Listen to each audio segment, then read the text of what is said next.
ఏపీలో జనగణనకు సహకరించాలని ప్రజల్ని కోరిన ప్రభుత్వం నిబంధనల ప్రకారం సిబ్బందికి ప్రశ్నలు అడిగే అధికారం ఉందని వెల్లడి, వారిని ఇళ్లలోకి అనుమతించాలని సూచన, జనగణన అధికారులను అడ్డుకున్నా తప్పుడు సమాధానాలిచ్చినా చర్యలుంటాయన్న సర్కార్.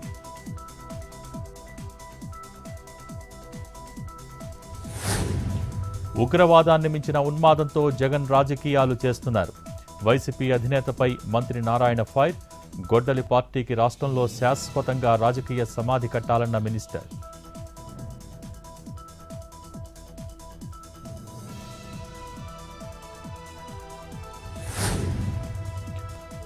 కాపుల అన్యాయంపై పవన్ నోరు విప్పాలి. పోలీసులు నిబంధనలకు విరుద్ధంగా వ్యవహరిస్తున్నారన్న అంబటి, మఫ్టీలో మనుషులను ఎత్తుకెళ్తున్నారని ఆరోపణలు.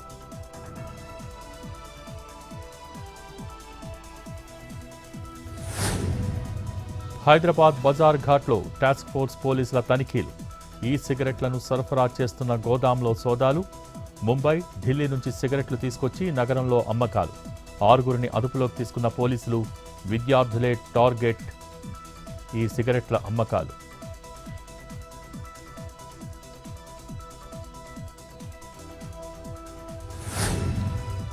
సంగారెడ్డి జిల్లా ఐలాపూర్లో తప్పిన ప్రమాదం. అపార్ట్మెంట్ కూల్చివేత సమయంలో పక్క బిల్డింగ్పై పడ్డ శకలాలు, ఎవరూ లేకపోవడంతో తప్పిన పెను ప్రమాదం.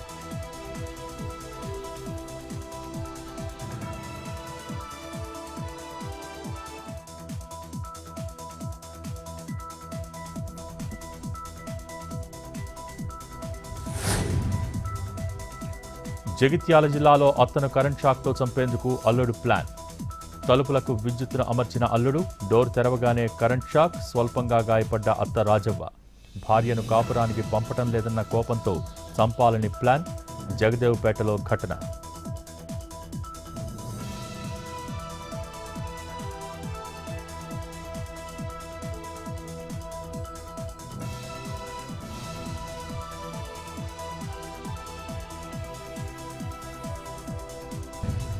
హైదరాబాద్లోని ఎస్బీఐ ఏటీఎంలలో భారీగా నగదు గల్లంతు.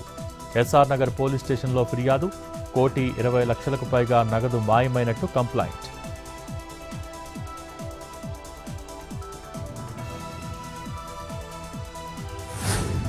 వేములవాడలో విజిలెన్స్ అండ్ ఎన్ఫోర్స్మెంట్ అధికారుల దాడులు. రైస్ మిల్లులో తనిఖీలు. 400 క్వింటాళ్ల రేషన్ బియ్యం స్వాధీనం.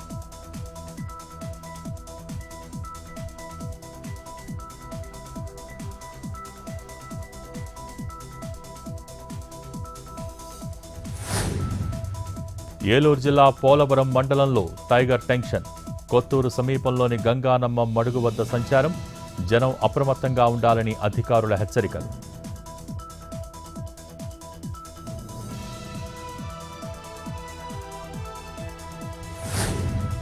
ఉమ్మడి అనంతపురంలో నిప్పుల కొలిమిల ఎండలు. 4 రోజులుగా 40 నుంచి 42 డిగ్రీలతో భానుడి ప్రతాపం. మధ్యాహ్నం వేళ బయటకు వచ్చేందుకు జంకుతున్న జనం.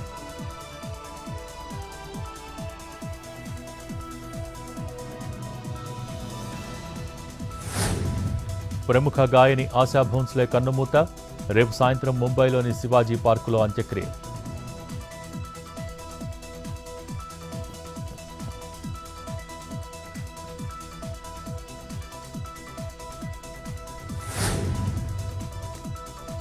జూలై 3 నుంచి అమరనాథ్ యాత్ర ప్రారంభం.